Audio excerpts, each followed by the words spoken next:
Hola so.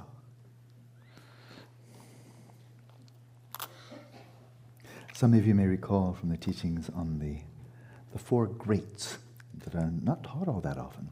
They should be. But beginning with great compassion, Maha Karuna, Maha Karuna. There are many references to it. But let's just, this is truly a meditation. This is not a pitch, this is just Dharma, just meditation. And so we're going to start with that. Maha Karuna, how does Maha Karuna articulate itself? Some of you may recall. The Tibetan is really lovely. Starts with a question. Yeah, remember? Why couldn't all sentient beings be freed from suffering and the causes of suffering?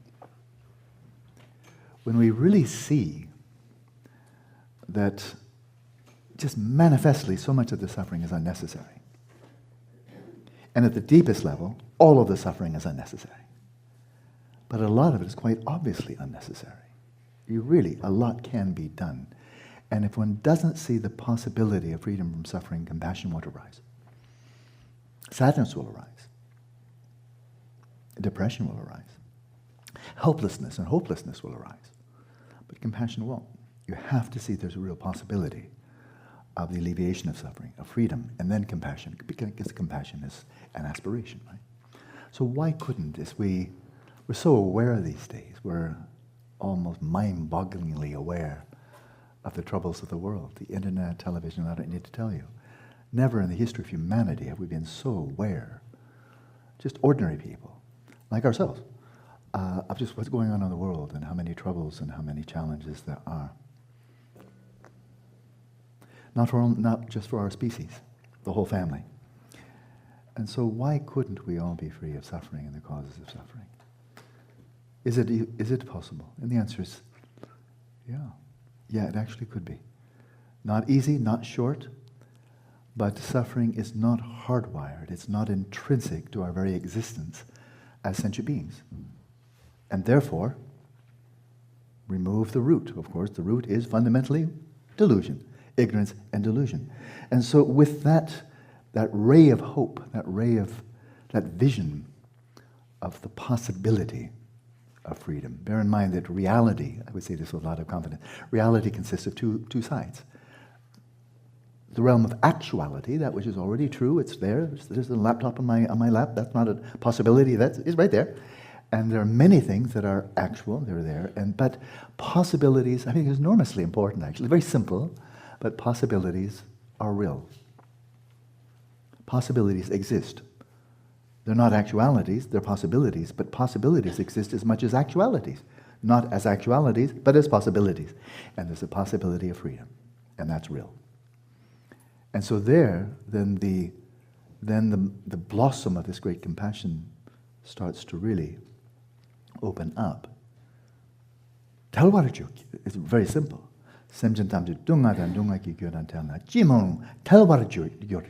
May we be free. May we, if it's possible, then may it happen. Nobody wants to suffer. We all want to be free of suffering. So may we be free. That's aspiration. Not great compassion yet, but it's getting very close. Right? And when it's without barrier, without prejudice, without bias, then we call it immeasurable compassion. Or the Brahma-vihara, the divine abiding of compassion. But Maha Karuna doesn't stop there. It's kind of a drum roll building up to the next one. Tawar dakijao. I shall free us. I shall free us. So I could linger there, but what it means is from I, the referent of the word I, really, if this is to be realistic and not just airy-fairy thinking, the referent of the word I, when we say I shall liberate all sentient beings from suffering and its causes, there can only be one that's realistic, that's rooted in reality. And the referent of that is Rigpa, Buddha nature, Dharmakaya. Then it's realistic, right? So that the yearning, its passion, its emotion, its aspiration, it's all-consuming. The passion drives you right down to the depths. It drives you right through your personality, right through your substrate consciousness, and right to the depths, because it's only from that depths that pledge, that resolve, makes any sense. So compassion is aiding wisdom. It's thrusting you into wisdom. It's thrusting you into your Buddha nature. And then, then may the gurus, the deities, bless me that I may be so enabled to do that. So that's great compassion. So great compassion, then, when you follow the breadcrumbs, if you follow it, then it leads to bodhicitta. I mean, it's on a kind of slippery slope, and it can't go anywhere other than bodhicitta. So with our closest facsimile of bodhicitta, let's consider our own situation and what we might do individually, collectively, and with our greater circle of friends worldwide, including friends like His Holiness Dalai Lama. So many of you will recall that the last time we convened as a Sangha, focusing on the teachings of Dujum Lingpa, we're studying the Mud and Feathers text, Foolish Dharma of an Idiot Clothed in Mud and Feathers, and it was at a retreat center, St. Mary's Seminary and Retreat Center, just over yonder. And we knew, after we've been looking, we in Santa Barbara, have been looking for land, suitable property, literally for 7, 8, 9 years by now. They're very hard to find that are suitable, very, very hard. We found one, not quite, another, not quite, another, didn't have the money. And then we found St. Mary's. It finally came on the market. I've known about it for years, but it wasn't on the market, and then finally it came on the market, and I said, wow, we looked at it. Hallelujah, this place is fantastic.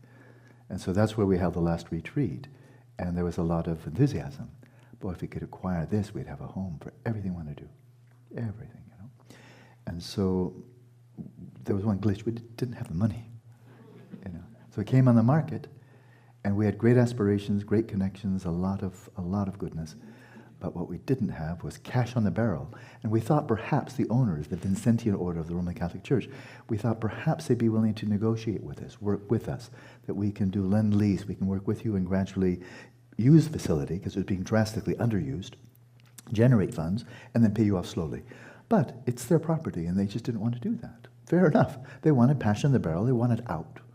So they set a price that we thought that was higher than our expectations. And they thought they had a buyer, and then as I told you, we learned just a couple of days ago that it's now, surprise, back on the market.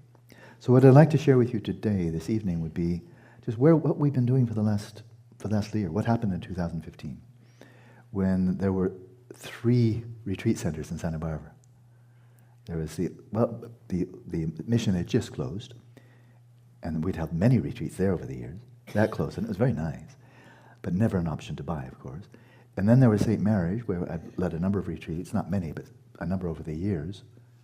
Then that vanished. This is now the only retreat center in the whole area, and they're booked. We could not get a week all of this year or next year. Not 1 week. Not even next year, no. Not even next year. This is a renter's market, because there's one retreat center. Otherwise, all these groups were going to St. Mary's, they're going to the Old Mission, they're coming here. Well, then it's fine. We couldn't even get a week for this year, and we can't get a week for next year either, you know. So then what I can do in Santa Barbara is go into retreat. I'm happy to do that. But if I want to teach, I just have to travel. And I'm getting a lot of invitations. And so what I'd like to do here, without further ado, is simply tell you what's happened recently. We've not just been sitting around, we've not been idle. In fact, there has been a lot of momentum. And so we can go to the next slide. Tremendous momentum. Take my word for it. Then when we go to the next slide, this is lovely.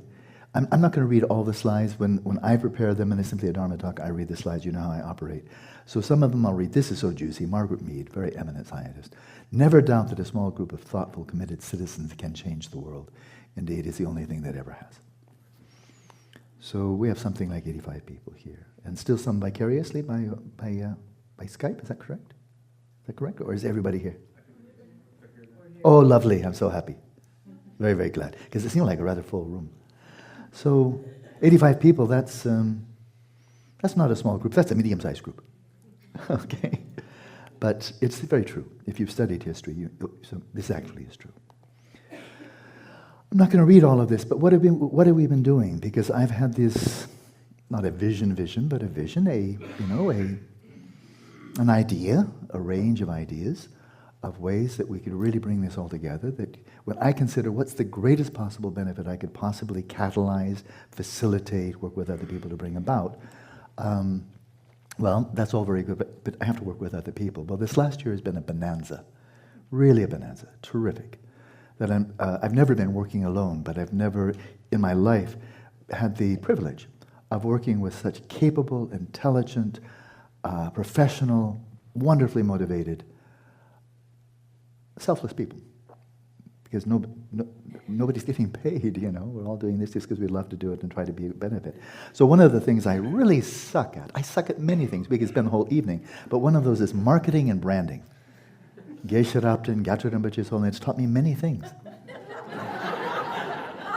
Amherst and Stanford, I learned a lot of things, wonderful education. I just missed those courses on marketing and branding, and I don't know what I was thinking, But I just don't know anything about it. I'm clueless. Well, we've had a world-class fellow working with us for now a couple of months, and he's done outstanding work. And so there it is, there's marketing, branding. We now have a real professional, world-class professional. Business plan, finance, we have people on our team here are very, very savvy. They've done the due diligence, here down on the lower left. Real estate, we now have an outstanding professional in the real estate field. He has a lot of savvy, very, very savvy business-wise generally. And now he's right there at the upper crust in this field, and he's been very, very helpful. And just pure altruism. If we had to pay him for what he's offering us, he would be raking in a lot of money because he's so good. He's been offering everything simply because he loves the vision. And then fundraising. We had a woman from a top fundraising organization. She was one of their seasoned hands, 25 years, and she had the opportunity while working for this firm to find her own nonprofit organization and just give them 6 months of free advice. And of all the NGOs out there, she chose us. She chose SBI. Yeah, it was very sweet. And then she really put her shoulder to the plow. I'm sure she really offered us her very best. And it turned out to be for 4.5 months. Gave us a lot of very, very good advice. And we didn't pay a nickel. But it was very professional. So this is some of the nuts and bolts, the practical things that have to be done. You can't do this just with a Dharma teacher. And so branding, so what's the story? And so here's the story. We work with this fellow who lives in England. The mind is like a parachute. It doesn't work if it's not open. This is really the central theme. Yeah, it's nice, yeah? It's good. We understand that immediately. And we also understand it's true.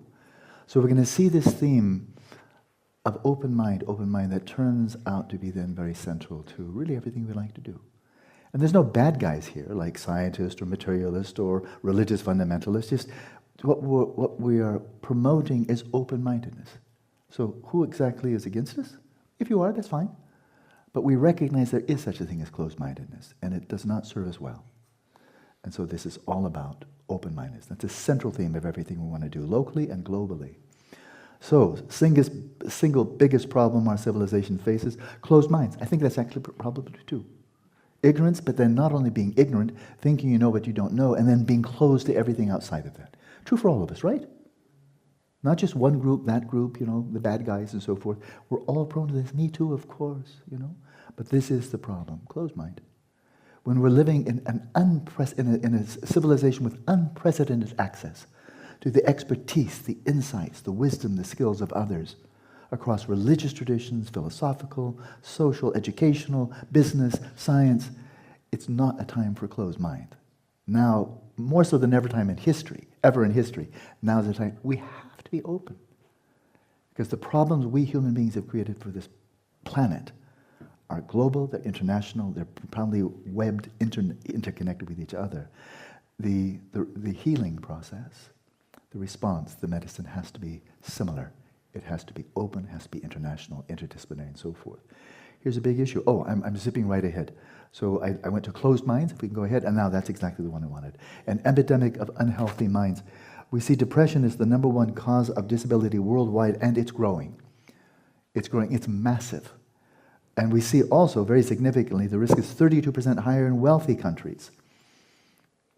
You can see some of the statistics here. I won't read them all, but since 1950, the year I was born, I hope I wasn't responsible for this. But depression has increased 10 times since I was born. I didn't do it. But there it is. I mean, that's pretty significant. And with no sarcasm or criticism implied, this has been the same period when there's a massive growth of psychiatrists and psychotherapists and so forth. That's not criticism. It's just a fact. And they're doing their best, and many are doing wonderful work. And despite all of that, depression's gone through the roof. And anxiety, and insomnia, and post-traumatic disorder, and then ADHD. 20% of high school-age boys in the US have been diagnosed with ADHD. And what's the primary treatment? Yes, just say yes. Open up and swallow. A lot can be said about that, but it is not medicine. Medicine heals. This suppresses the symptoms, and after a year or two, they don't anymore. And in a significant number of cases, percentage, they don't work at all in the first place. We need to do better than that. These are our children. Suicide. You can see it. 22 commit suicide every day. Okay? So this has to be addressed, and it has to be addressed in some ways that are not already happening. So, next slide. Well, just, there you go, global warming. So here's just you can see it. What are we facing? There it is, there's a nice slide. On we go. What if? So here it is. A lot of people are aware of just the pressing, urgent, frankly catastrophic in many cases, problems we're facing today, the environmental degradation, global warming, decimation of species. We wiped out 40% of the wildlife on the planet in the last 50 years or so. 40%. And it's not getting better. We continue to wipe them out. And, one can go on and on and on. This cannot continue.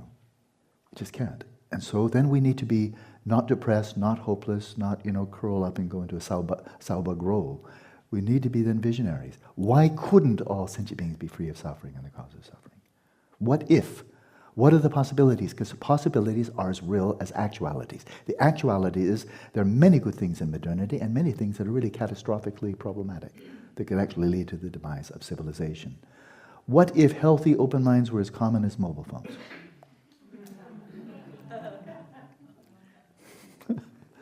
Thank you. But just by the way, I have to acknowledge right now, I didn't make one of these slides. I've certainly had some input to them, but Scott Reynolds, who's a dear friend, respected colleague, has made all these slides. And when it comes to visuals, I'm totally hopeless. That's a great visual. But what if that were the case? Healthy minds, that from preschool on, kindergarten on, we're not only teaching children how to develop skill sets and make a living eventually and live the good life, but we're actually helping them to live a good life by cultivating their hearts, their minds. So not everybody's going to be rich. Some people will be poor. That's always been true. Some people will be relatively poor, some middle, some higher. But that doesn't have to correspond to your quality of well-being, let alone the healthiness of your mind. Some of the healthiest minded people I've ever met are in abject poverty. They're yogis living on $1 a day. That's poor. But I've never met happier people, more balanced people, compassionate people. So there need be, is not something then for the elite, that if you're this upper crust, then we have something special for you. This is for everybody. Why not? What if healthy, open minds, people tapping into genuine happiness were as common as cell phones? What if we developed a truly scientific understanding of consciousness, which right now we just have to say that doesn't exist, and how to harness it for the benefit of all? If we really consider consciousness is as natural to the universe as are particles, fields, space, time, there's nothing less natural about consciousness than there is the other basic constituents of reality. And we've been marvelous. That is, we, the scientific community, the community of technology, have been fantastic in learning how to tap into these external resources.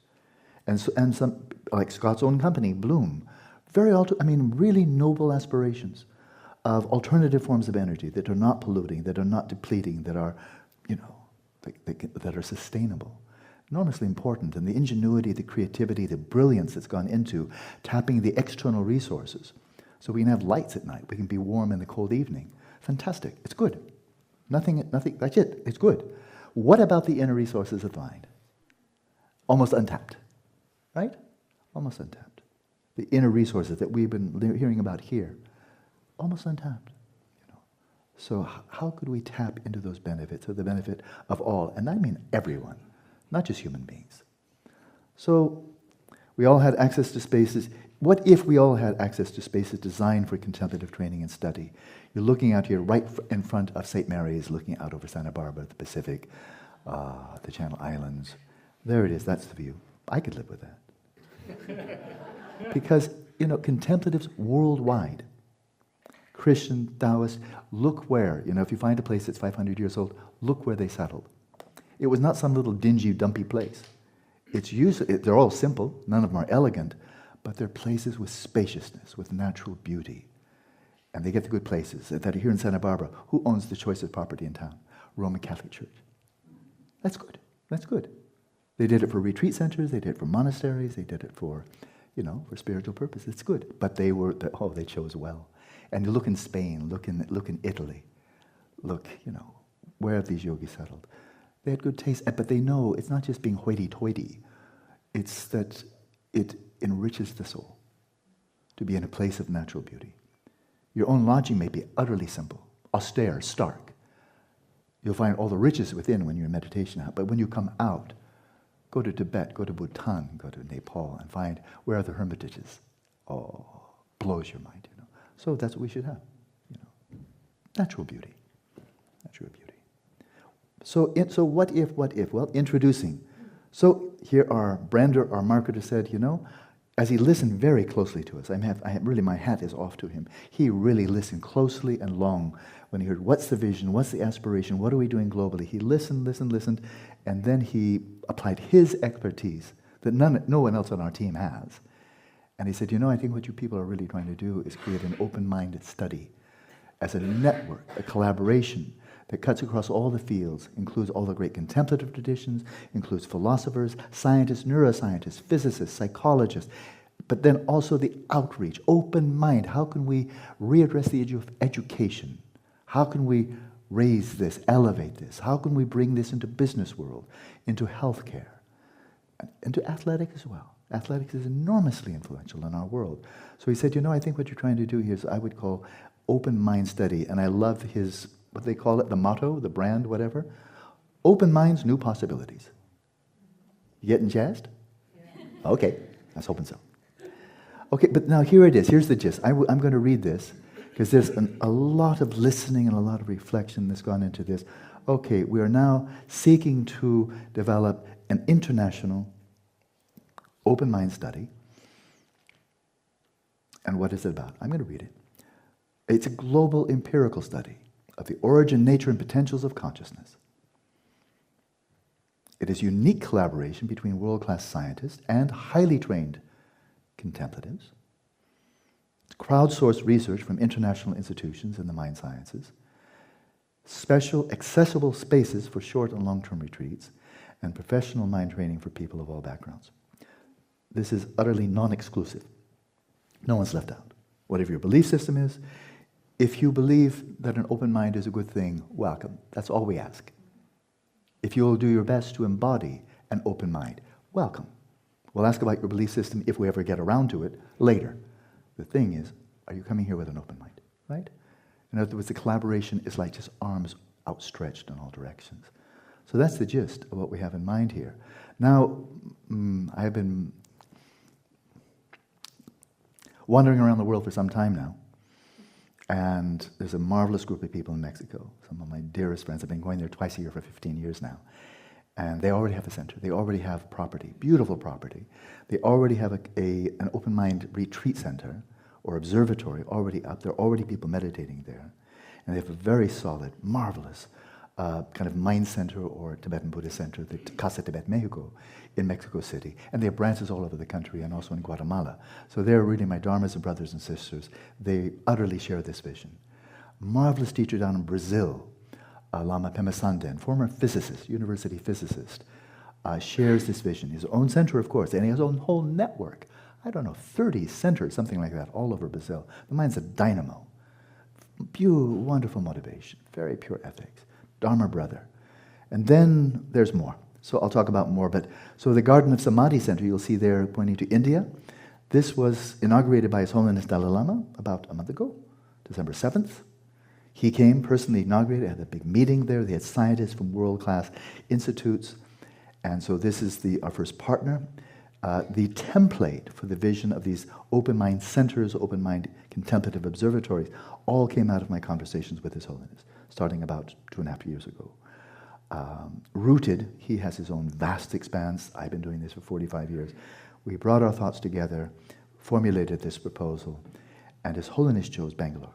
It's really quite an extraordinary place. I've been there a number of times now. And so that's the mothership. That's directly under the auspices of His Holiness. And so one there right in Bangalore. And all the centers will be part of an open mind network connected with purpose, events, infrastructure. Above all, I would simply say a shared vision. But also Australia. I could elaborate a lot on Australia. What really holds us together is shared vision. What does not hold us together is me or anybody else on top, the head honcho, calling the shots for everybody. That's not the vision at all. This is grassroots. Each center is autonomous. Each one is raising funds for its own facilities, and we're sharing this in an absolutely non-hierarchical fashion. That's actually very important to me. So that's kind of the network. And you can see Tuscany, Bangalore, Mongolia, they already have the property, Singapore, some really good opportunities, Sydney or Melbourne. So that's already there. And there was another one added, Russia. Yeah, Russia. I'll be going there this fall. I've been there twice. I'll be going there again. There's some really, well, of course, there are very fine people everywhere. There's some very, very committed people there, and they haven't chosen the land yet. So I'll be leading another retreat outside of Moscow. I've done so also in the south of Russia twice. They're very committed people, and a lot of them are very well informed as well, real solid. So there's a lot of Buddhism in Russia, and has a lot of fresh energy, like in Australia, a lot of fresh energy there. And so here's the gist of it: outer, inner, and innermost. And I'm saying innermost because if I was translating from Tibetan, I'd say secret, but it's not secret. I mean, I'm going to tell you, you know. But here's the overall vision. It's the best we can come up with. And that is, let's go from the outer. As we create an open mind center, that's what we're going to call them. Then the first thing that we're addressing to the public is, we're here to be of service to you. We think we have theories and methods that could be of benefit, regardless of your worldview, religious, not religious, anti-religious, whatever you may be. There are theories and practices here that really could make an enormous difference in the world today. The basic training of learning how to relax body, speech, and mind, develop basic attention skills. Clearly, I've just said everything there is about it, you know it, but there's just no strings attached. Is that a religious practice? Do you have to believe in something? No. And could you teach it to kindergartners? Yes. The people like Susan Kaiser Greenland is a master of that. It can be taught effectively, and they love it. They love it. Somebody was just telling me that she was teaching, and she started with 10-minute sessions, and before long, just recently, working with children in school, and the kids went, can we have more time? When they first heard about it, they said, what? We have to sit here for 10 minutes following our breath? And then when they got the taste of it, could we have 15 minutes? And a bit more? You know? I've been listening to this for years. And children respond to it. Adolescents respond to it. People in prisons respond to it. They got a lot of time in their hands. Why not put it to good use? Serve them. There are brothers and sisters that went astray for a while. They're no better and worse than we are. And so the outer is simply public service. And it's working with these 4 aspects of mental balance. Developing authentic motivations, understanding what genuine happiness is about, cognitive intelligence, working with attention skills, the opposite of ADHD, working with mindfulness skills and cognitive intelligence, working with emotional balance, emotional resilience, emotional intelligence. You see, there's just no strings attached there. It's not religious, it's not anti-religious, it's for everybody. And we're thinking, so those are the 4 aspects of mental balance.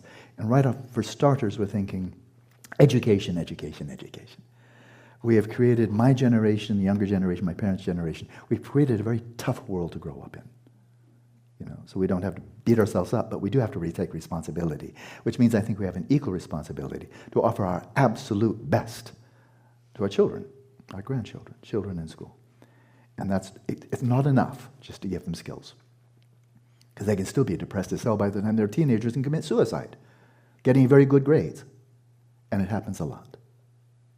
Then we're not doing our job. Education has to be much more than simply learning skills that will give you a trade or a craft. And so education, bring this into education, work with educators, find people with shared vision. Can we help? All we want to do is be of service. It's really simple. In business, I've spoken before, businessmen, I spoke at a great big conference in London last spring. What was it? 500 people, executives from all over Europe came. And I was speaking about emotional intelligence, emotional balance. Cognitive, actually, cognitive, genuine happiness. And, you know, they're listening.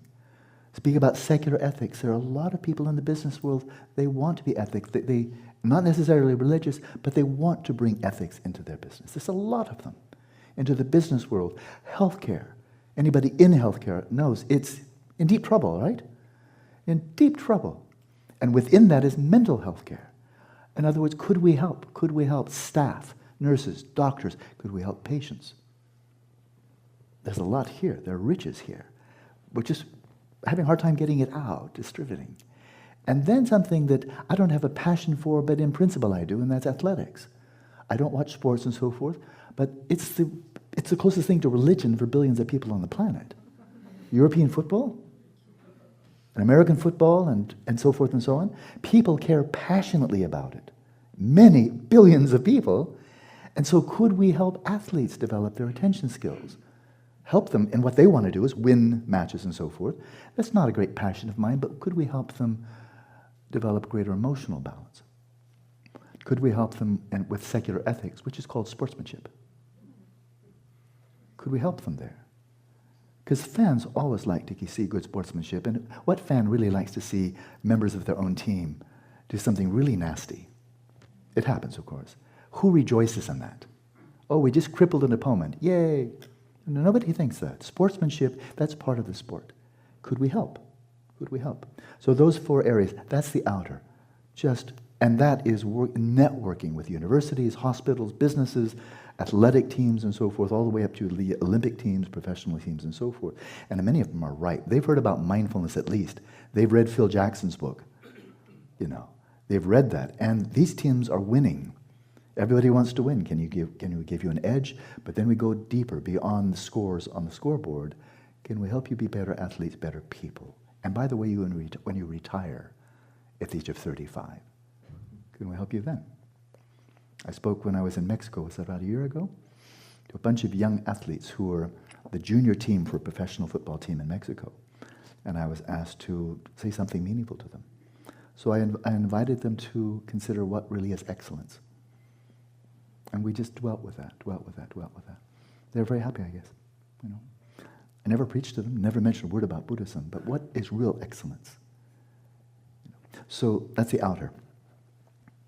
That a lot of people can relate to and see the value, and you can measure it. It's tangible. It's out there in the public domain. The inner is if we had a center, an open mind center, then instead of my wandering all over the world and giving 8-week centers in Phuket and Australia and Tuscany and so forth, we can actually have a place that we're just giving it year after year after year. 1, 2 a year, 3 a year. But I have to emphasize, because I've not said this, when we're thinking of these open mind centers, open mind observatories, I've never imagined this to be a one-man show. This is it's an Alan Wallace Center. Never. It's never been in my mind.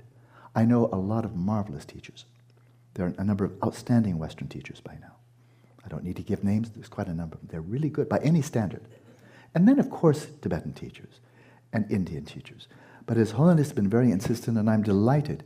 He's been very emphatic that for the mothership, the one in Bangalore, it's not just Buddhist. It's not a Buddhist center. Not a Buddhist center. Buddhism is one of the voices in the choir. And the Indian team now, they're just taking this and running with it. Now that they had their personal meeting with him just on January 3rd, and I participated in that by phone. His Holiness said exactly what he wanted. And this is, the outer display is secular, is what I was just talking about. But it's secular not in the sense of being divorced from religion, but more Indian notion of secular. Equal participation by people in religion. So with no bias, no prejudice, no competition. So they're already now scanning India. Where can we get some real good teachers from the Jain tradition, Advaita tradition, the Samkhya tradition, the Yoga tradition? Oh, there are plenty of Christians in India. Where can we find some Christians coming in? And Jews, they have a very rich contemplative tradition. Sufis, there's many Muslims in India. Well, where there are Muslims, you can find some Sufis. Tremendously rich tradition. So bring them all in, This is now kind of already without parallel. But now bring in the psychologists, the neuroscientists, the philosophers, the educators, the business people, the healthcare professionals, and bring in some athletes too for fun, you know? So that would be, the inner is giving more sustained, rigorous training, 8-week training, cultivating emotional balance, teacher training, quasi-secular. There'll be references to Buddhism, but anybody who's gone through the cultivating emotional balance teacher training, with me, for example, and with Eve Ekman, you know, a lot of it's secular. And when I refer to Buddhism, I'm also referring to William James and Aristotle, you know me, I'm all over the map, as well as citing great Christian contemplatives and so forth. So, but I'm not bashful about mentioning Buddhism, for heaven's sake. There's nothing to be embarrassed about. But this is not just some kind of devious means to try to hook people and bring them into our church. Just not that at all. So that would be the inner. That's for more rigorous training. And together with this, if we could acquire this property right here in town, about 10 minutes from here, I would love to see this really be 21st century. I think and working with other teachers, Asian, Western, and so forth, I think we could do something quite spectacular in terms of online education. You know, MIT is offering courses, online courses, and they're spectacular successes, and they're free. Harvard's doing that as well. Spectacular successes. People don't get the degree, but a lot of people, they don't care. They're 45 years old or they're what have you, but they're listening to world-class professors at Harvard, MIT, and so forth, and they're just drinking it in. That's wonderful. That's just simply wonderful. I just want to stand up and applaud. Why don't we have an MIT of consciousness studies? We're bringing in world-class people, world-class physicists who are thinking very deeply about the role of the observer-participant in the universe, in quantum cosmology. And there are a number of them. One of them's here, thought very deeply, fully trained in physics, but thinking very deeply about these deeper issues. What's the role of consciousness, the observer? Can we ever solve the measurement problem? What's the role of the observer in making a measurement? This is really without parallel and without precedent. Right? That would be the inner, a place for conferences, for colloquia, for team teaching. I'll be in a colloquium with some Sufi teachers in London this coming spring. I've a number of times led workshops with Father Lawrence Freeman, a wonderful Benedictine monk, one of my dearest friends, you know, and so on. But this would be a place that it's not just come one all, it's not just one more kind of retreat center, come everybody, we want to be good. There'd be some screening here. There would be some screening. And so the idea would be if we have teachers teaching at our center, you'll know pretty quickly, if they're teaching at the Open Mind Center, they must be good. Because they don't let they don't let shoddy material in. So that would be the inner. The innermost is where my heart beats. And that is, I've spent roughly 5 years in retreat. I spent 4 years on a stretch just going from retreat to retreat. And I think many of you know the biggest challenge I faced. Finding a decent place to meditate. It's so silly, it's so ridiculous really, and so hard. In India it's hard, really hard. Do you really want to have to throw 30 bed bugs out of your sleeping bag every night and deal with rats and fleas and so forth, and no running water, and mold that even makes your silverware turn green? Is that really conducive for practice? Or being in retreat in Sri Lanka, I could just go on and on and on. For 4 years, I just went from one place to another, and there's like, okay, this will do. I want to meditate, and I can't do any better than this. Neuroscientists don't have to do. You don't have to scrounge around. Let's find if we can rent a garage someplace in Los Angeles, you know. Or maybe there's a place under the bridge there. We could set up a cardboard box and start doing it. You know, they don't have to do that. Astronomers don't look, where can we set up my little tripod to do some astronomy? They have observatories, they have laboratories, and that's why that's one ingredient to why we have such spectacular science, which has made so much benefit and provided us with so much knowledge. We have laboratories for them. They don't have to look around. You come to the laboratory, you come to the observatory, right? We need observatories. We need places that will cost 1/10 as much. It's about $30,000 to support a graduate student, right, James? Something like $30,000? Well, 1/10, actually $3,000 would be pretty close to what it supports to cost a yogi in retreat if you don't have to pay rent. I've done it. I've done it for years. You're dealing with $10 a day, $15 a day for food and utilities if you don't have to pay rent. So do the math. About 1/10 of supporting a graduate student. And all I have to say about supporting graduate students in science is hallelujah. There's not competition. And of course it costs more for them. It does. But yogis living in utter simplicity, $10, $15 a day if they don't have to pay rent. But those places, I've got about 30 students globally. And the biggest challenge all of them have faced is, where's a decent place I can meditate and not have to leave because my visa ran out, or this, or this, or this, or this. I can't say one of them has a really good, maybe one or two. But then they have no companions. It's hard to do neuroscience all on your own, isn't it? It's kind of nice to have some companions to work with together, teamwork, right? So that's the innermost. Open mind observatories. Doesn't cost very much to buy, doesn't cost very much to build or to maintain. But if we don't have these in the West, you just don't find them, that's the thing. I've tried, my students have tried, many other people have tried. You just basically don't find them. You have to make them. You don't look around just finding a vacant neuroscience lab all ready for the moving in. You just don't find them. You have to create them, and you have to create contemplative observatories. You have to create them, you know. And then if you create the field, they will come. Because I have students all over the world asking, where can I go, where can I go? This morning I received, where can I go? I'm ready just to devote the rest of my life to full-time meditative practice. Where can I go, where can I go? I said, well, you try Sri Lanka, try here. It's tough though, I've been there, it's not that easy. So this is, I think, a crucial element. And it's simple, it's just creating a facility, and then people can live on $10, $15 a day. You know, it's the missing ingredient. To my mind, it's the missing ingredient. We don't have facilities like that. And if we don't, how will we have people like ourselves, moderners, whether you're a moderner living in Singapore or Brisbane, Australia, or Rio de Janeiro, how will you have people living in the modern world who are reaching the heights that we've been listening to, becoming Vidyadharas? You think you can do that at home? You think you can do that just by finding some cabin someplace with no internet, no access to a teacher? Possible in principle, but I know in practice it's really, really hard. And yet this is not a $10 billion venture, this Large Hadron Super Collider, that was $7 billion. You know, the Human Genome Project, that wasn't cheap. I'm going to go a little tangent here. I told you last Saturday, Vesna and I took our grandson to the Griffith Observatory. I loved it. If you wanted one, I just loved it. They recently put in $100 million to renovate the place. $100 million. The place is just wonderful. The planetarium itself, we had a guided tour there, and it's so inspiring and so mind-expanding. And then we saw 2 films in the planetarium, beautifully done, professionally done, entertaining but very informative, good solid science. They didn't miss a step. Because I think I studied enough that they got sloppy, I'd probably recognize it. They didn't. They were really, really good. I mean, everything about it was good. They had a big conference hall, maybe 80 people, with, you know, like theater type of seating. They had a conference room for smaller colloquia, beautiful looking out over all LA on a clear day it happened to be. And then there were hundreds and hundreds of people there.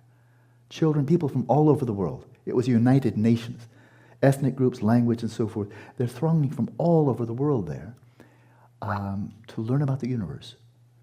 And what struck me was, the place is a terrific success and beautifully done and of almost no practical value at all. And I say that's not a critic, but once you've seen all of that, I mean, it expands your vision of the universe. It's marvelous. But in terms of just nuts and bolts pragmatism, utilitarianism, what do you do with that knowledge?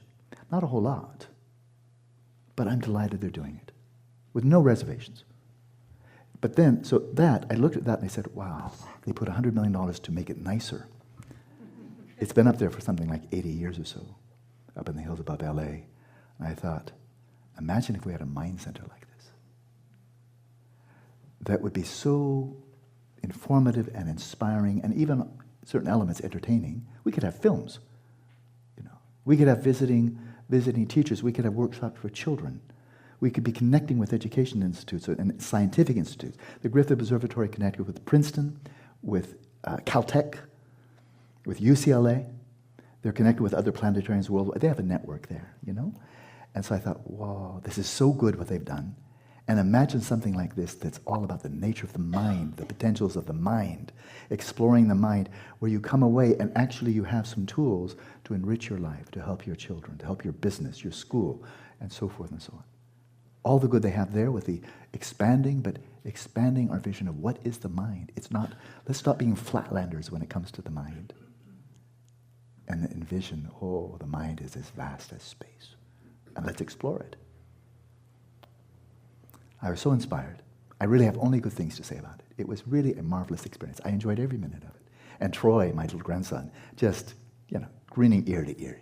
And so inquisitive, just arousing questions. But there's another aspect to it. If you turn your head up towards the mountains, up on the crest of the mountains there is the Mount Wilson Observatory. That went up about 90 years ago, a bit more than 90 years ago. That's where Edwin Hubble, using their 100-inch telescope there, discovered that we're not the only galaxy in the universe. Until then, about 1925, it was assumed by the most knowledgeable astronomers in the world that there's one galaxy, it's ours, Milky Way. And that's like, 500 billion stars, so it's a big neighborhood. But one, right? That's all they knew. And then Hubble turned that telescope, it was the best in the world at the time, to this fuzzy area that turned out to be the Andromeda Galaxy. They said, there are two of us. And then as a couple of years went by, found 2, 3, 4. That was 90 years ago. It went from 1, 2, 3, 4 to 100 billion. That's the ballpark figure. How many galaxies in the universe now known? About 100 billion. And each one has anywhere from like 100 billion to a trillion stars. And now the most astute scientists are thinking there's probably on average roughly one planet per star. On average. Suddenly the world got a lot larger, right? And that's up on their not contemplative observatory, astronomical observatory. Up there on the top of the mountain. That's not I don't think they have many visitors there. It would just clutter up things. The scientists would say, please, I'm busy right now. No, that's the research place. And they're still doing research. The telescope is still a very good telescope. Not best in the world, but it's still very good. So you can see it up there on the top of the mountain. It's like a hermitage. Except for they're not looking in the inner space, they're looking to outer space. And I said, that's the Contemplative Observatory. Just imagine if we had enough money to create something like the Griffith Observatory for the mind and the Mount Wilson Observatory for exploring the nature of consciousness. And then, of course, they're in dialogue with each other. And on top of that, like these two institutes, they're networking with astronomical observatories and planetariums and so forth worldwide. This is fantastic they're doing that. But what about the mind? What about the mind? Shouldn't we have the mind up there as well? Because that's our most intimate nature, our most intimate environment. We know more about the origins of the universe than we know about the origins of our own minds. That's bizarre. Right? We've tapped into the external resources. We're almost clueless about our own internal resources. So there it is, outer, inner, and not secret, but innermost. Outcomes, you can see. What would be the benefit? Here's just a short, but what could be the benefits there for education and so on? For the inner, hundreds of people, thousands of people coming for weekend workshops, for seminars, for colloquia, visiting lectures and so forth, up to 8-week retreats. What could be the benefit of that? What could be the transformative? And of course, we're networking with others, and we have multiple teachers coming in from different traditions. And innermost, all right, we've got the prophecy. We've got the prophecy that 100 people will achieve great transference rainbow body on the basis of Dujum Lingpa lineage of Dzogchen. Can we do that without the facilities? We can just have people, knock yourself out, go into your bedroom and try. It's hard to do anything really significant there except sleep. Neuroscientists have their laboratories, astronomers have observatories. We need to create the fields for people that are completely supportive. And it's a cheap date. Supporting a yogi in full-time retreat, they're inexpensive. But the potential, that's an investment, right? The potentials of that, imagine if we had a Vidyadhara from Kansas City. I'm choosing a rather kind of ordinary city. It's a good city, but it's not a spectacular city. And that's what I'm getting at. A Vidyadhara from Kansas City, and another one from Minneapolis, and another one from New Jersey. Newark. Yeah. Let alone Rio de Janeiro and Buenos Aires and so forth and so on. Wouldn't that just change everything? It's inspiring. Many of you must have seen Facebook. I don't get Facebook, my wife does, and she showed me those slides. You must have seen it. This yogi just a couple of weeks ago, that he shrank. They've been talking about this for years, and I believed it for years. I mean, people I know, like Damala and so forth, said, oh yes, I've seen it. They showed photos of this man. He's a medium-sized Tibetan. He shrinks down this big. And it's very common. I mean, it's, every 5-10 years, somebody does that. He was the latest one, but this time they got it on film. What's up with that? What happened? That shouldn't be possible. It's not like he's turning into a mummy. The whole body shrank. That's just... I think we have to start, we have to start rewriting physics, let alone rainbow body. I mean, if this can become public, if this is replicated, and we know how it's being done, it's being monitored by open-minded scientists, this is going to bring about, I'm talking about possibilities here, not a prophet, but this could catalyze the first true revolution in the mind sciences. And it's not going to stop there. It's going to revolutionize understanding of biology, and it's not going to stop there. It's going to go right down to elementary particle physics. If people can transform their body into a field of pure energy and disappear into rainbow light, they must know something about physics that modern physicists don't know. And that's the role of consciousness in the universe. Right? So outer, inner, innermost. In other words, we're seeking to do it all. Help children with attention problems when they're 5 years old. I have a passion for that, as I have a passion for supporting yogis going into 15-year retreats. Because they're both important. And for some people, that's the most important thing in the world, that their child can get an education and not be suffering from ADHD. Much more important than knowing the origins of consciousness. Much more important to them than somebody in Minneapolis achieving rainbow body. They'll say, cool, but I live in Detroit, and what has that done for me? But if you can help my child, or my brother is suffering from severe depression, or my sister is still suffering from post-traumatic stress disorder, could meditation be helpful for lowering the odds of getting Alzheimer's and senile dementia? There's good reason to believe it's a very viable possibility. But this means you have to do the study. We have anecdotes right now. Decrease of cortical thinning. There's some suggestive studies here and there that suggest if you start meditating when you're 40 or 50, and we're not talking about 8 hours a day, maybe a half an hour a day, you actually could decrease the odds, the chances of senile dementia. And anybody who's had that in the family, you know how much suffering it brings.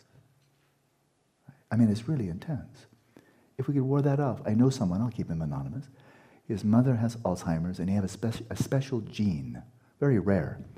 He knows right now, he's a young man, very young man, he now knows at the age of whatever he is, he's got a 30% chance of having Alzheimer's. So there's the anvil, there's the rat chewing at the knot, at the rope holding the anvil. If you were in that situation, would you be interested in being able to do something that's 20, 30, 40 minutes a day? They make the odds go from 30% to 5%. Isn't it important? So that's the outer. Let's just help everywhere we can. It's that simple. Then we have to get our feet on the ground. Where is it going to take place? We're working globally, as you saw the map. Here's the place that, after about 7, 8, 9 years of looking, this place, as you know, came on the market, disappeared from the market, and then a couple of days ago, just before this retreat, it's now on the open market again. Yeah, there it is. That's St. Mary's. It has something that you cannot buy with love or money in Santa Barbara. And that is they have a conditional use permit for 90 people to live on the property, and the property is about 39 acres. You just can't find that in Santa Barbara. The only way you can do something like this is to grandfather into a property, and this was a retreat center, drastically underused, Sleepy Hollow, and now the monks, I think, the priests probably have left. I'm sure they found a nice place for them. And there it is, it's empty. And it's on 39 acres with 90 rooms. It has a big chapel, maybe a little bit smaller than this room. Down below it is a basement, as big as this room. And then on the end of the building is a beautiful hall holding up, I think, 70 people looking out over the Pacific. So you have 3 halls and large kitchen areas, 2 large kitchen, great big utilitarian kitchen, and then some very nice suites, as well as residence for the local staff and so forth. 90 rooms that are very Spartan, because they were created for Christian theology students. So we're thinking if we could somehow acquire this, then we'd make somewhat fewer rooms, a bit nicer rooms, a bit larger, with actual walls and everything. Because the ones that have now only have one wall, and a curtain and walls that don't even go to the ceiling. So if you're there and one person is snoring in your room, everybody gets to enjoy. And so we'd want to be upscale it a bit, not to the point of luxury, but a bit nicer. But I was told by one of the top real estate developers in the whole Central Coast here that the CUP is for 90 residents. So if we reduce the number of rooms from 90 down to, let's say, 75 or 70, still a lot, right? They could be double occupancy for short retreats. Then we still have the CUP for more residences. We could, if we're doing very skillful, then put up individual huts for yogis. This could be both Open Mind Center and Open Mind Observatory. And it's 10 minutes from here. Yeah. It's there right now. It recently fell out of escrow. And it's just a majestic room. I mean, you can see it. What they're asking for is $10 million for the property. It needs some renovation. Speaking with a top-notch realtor who has the inside scoop, he said, probably maybe you can get him down to 8.5. Okay, that in Santa Barbara, that's a bargain. There's the view. Looks out. I just look out over the world, the Channel Islands, the Pacific, all the way down to Ventura, all the way up the coast, and then there you see the dormitory rooms. Here's the chapel. So that's just a little glimpse. So there's one place. It's on the market right now. If it's $10 million, we're just about $10 million short.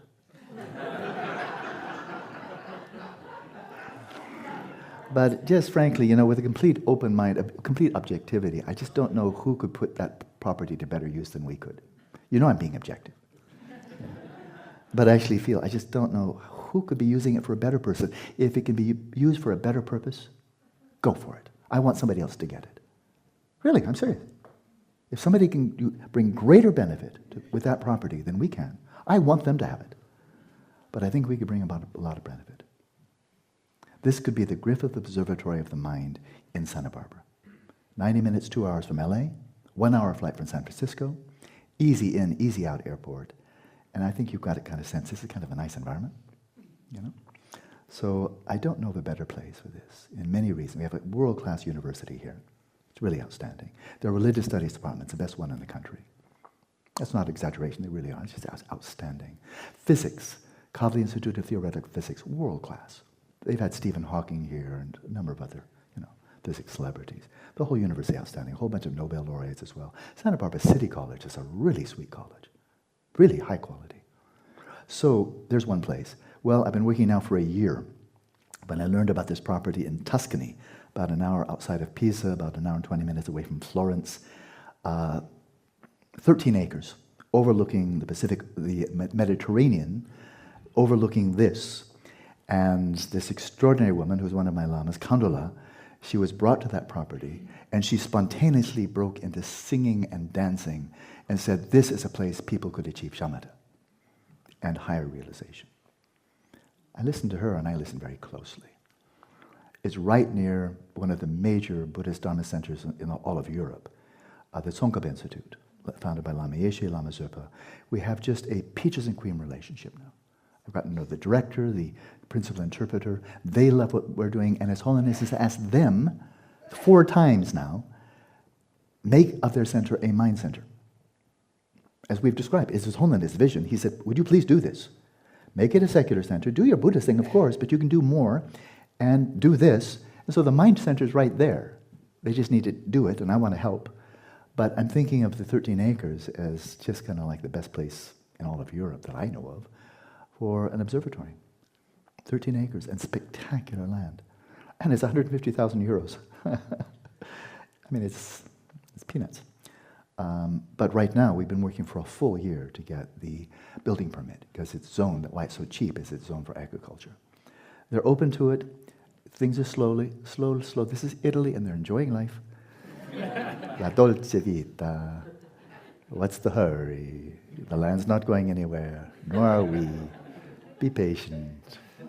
And we are. We have been very patient. I've just learned volumes about patience over the last year.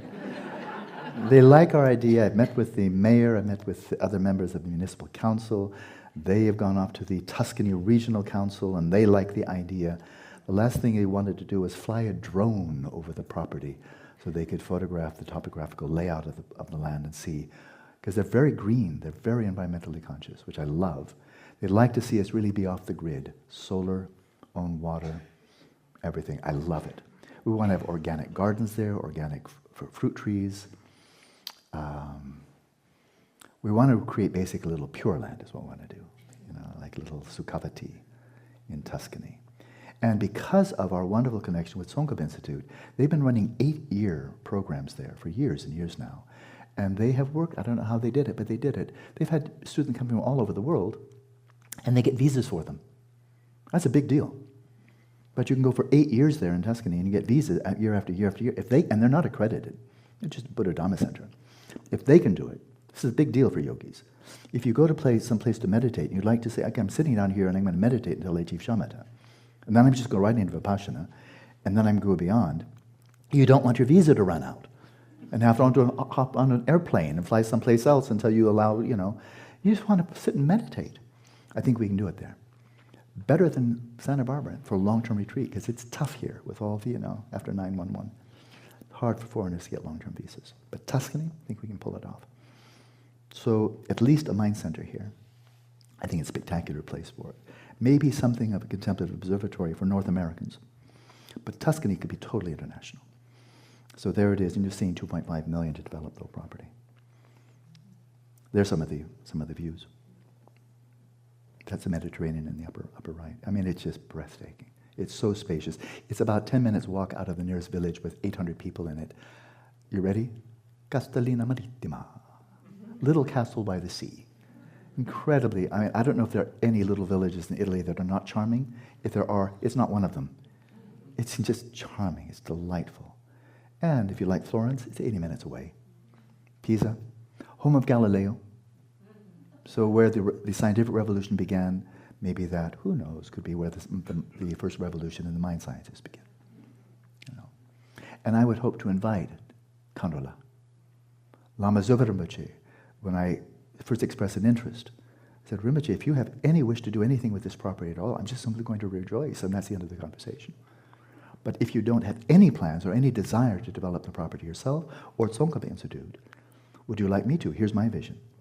He wrote back in about 2 days, Alan, go for it. Okay, so that would be a European branch.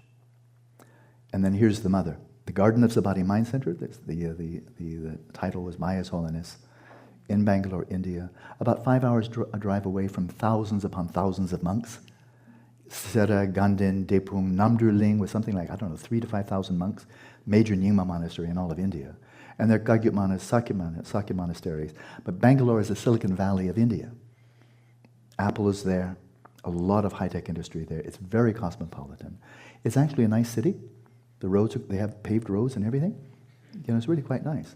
And it has one of the most temperate climates in all of India. It's not sweltering hot in the summer. It's very mild. I was there in the winter. It's very mild, very pleasant. It's like California. And very upbeat, a lot of energy there, a lot of dynamic energy. But it's, again, 5 hours drive from thousands of monks and nuns. And so I'm sure that was something that Holiness had in mind. So that's up and running now. His Holiness has made a major pledge. They'll launch them.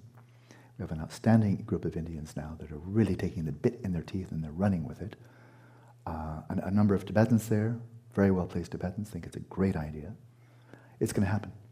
And I thought that's where it should happen first. In India, the motherland, the home of Samadhi, and under His Holiness, directly. That's where it should start. And then we'll be branches of that tree.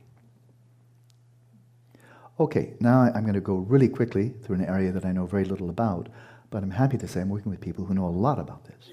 And so this is just basically glancing through. But there's been a lot of due diligence done over the last year.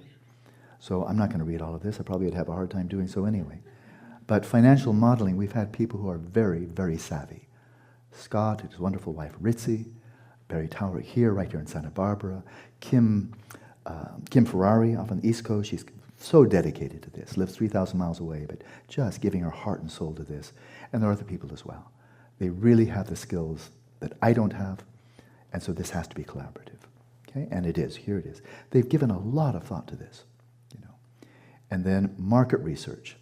That is, we're not doing something airy-fairy here. This has to be a business. There's just no way around it. You put in $10, $15 million, it has to be a business. It has to break even. It has to be generating income. One of the beauties of St. Mary's is you open the doors, you can fill it with retreatants soon, because it's a renter's market. You can't find any place to do retreats in this whole area.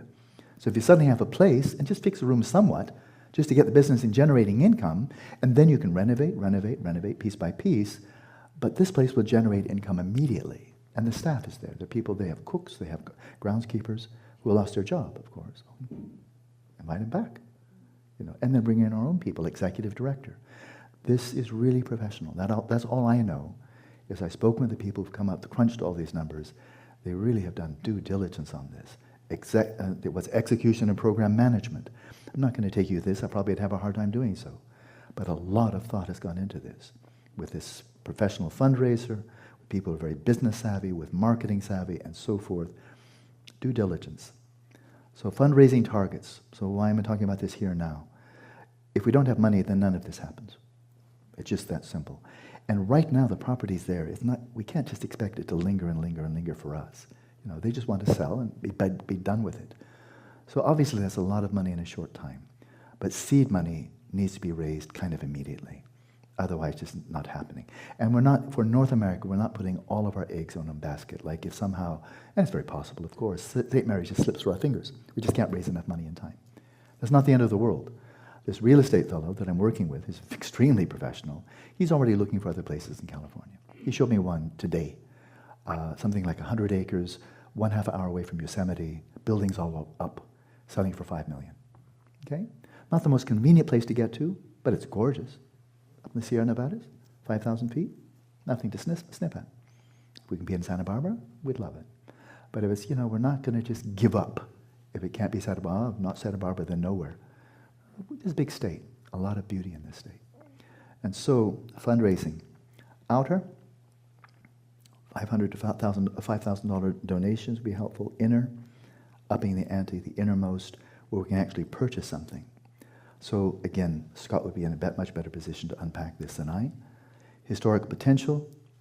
Well, His Holiness is now the chief patron. He has made the major donation. It was really substantial. I think I'll just not say the sum, but it was very substantial. They're launched. He gave them the seed money to launch. Then they will generate income by going to Apple, to businesses, education, healthcare, and they'll be networking with the NIMHANS, National Institute of Mental Health and Neurosciences, and with the India Institute of Technology and so forth. They're very well connected. So it's already happening there, and I'm thinking maybe the second one they could really get launched in a timely fashion. Why not here? It's North America, so why not? But what is needed right now is seed funding, in the very near future, seed funding, because we need to hire somebody. If you look at my itinerary for this year, it's pretty full, and it's going to get a lot fuller. I'm just now planning my whole Asia-Pacific tour. Mongolia, Singapore, Hong Kong, maybe again, I'm leaving there in a couple of days, and then down to Australia, and then home, going to Spain, all over the place, Russia, and so forth. And so I teach. That's what I do. But I'm very happy to meet with people who would like to make especially major donations, contributions. Sure, I'm happy to. Not to try to persuade anybody of anything, but here's the vision.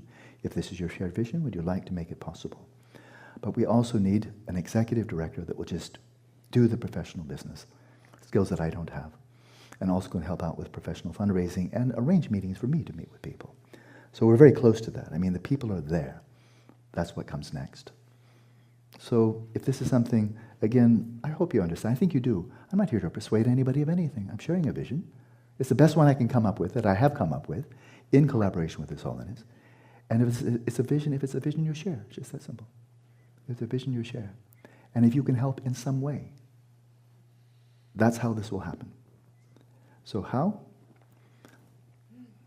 You make a donation. If anybody would like to write a check, James is right here. You write it at SBI, tax deductible, get your tax break.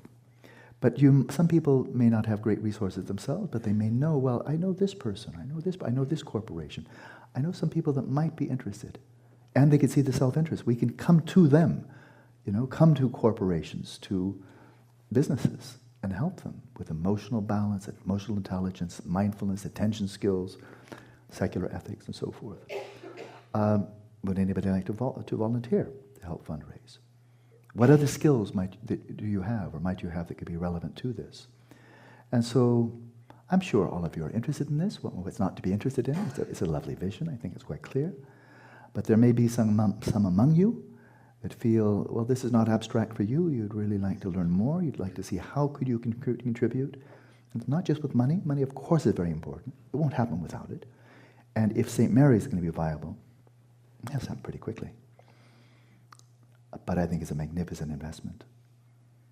And so for those of you who would really like to learn a bit more about the nuts and bolts, the practicalities, the concrete detail, what actually could be done, how might you contribute, how could you be part of this network, not just Santa Barbara or US-based, but networking with Australia, with Russia, with Brazil, and so on. If you'd like to know more, then we're planning a meeting tomorrow at 5 o'clock, right after our afternoon session. And then you can listen to Scott. I'll be there to pitch in any way I can. But the time is really, if this doesn't happen pretty soon, then I think the chances of it happening gradually diminish. I'll be 66 in April, come from a long-lived family, but nevertheless, I'm no longer a young man. If this is going to happen, it needs to happen. I would love to be able to put 20 years into this. That's what I'd love to do, be able to do 20 years into this, heart and soul. But it's going to need a lot of help, not just money, but money is indispensable. If it doesn't happen, got nothing else. Thank you. Thank you.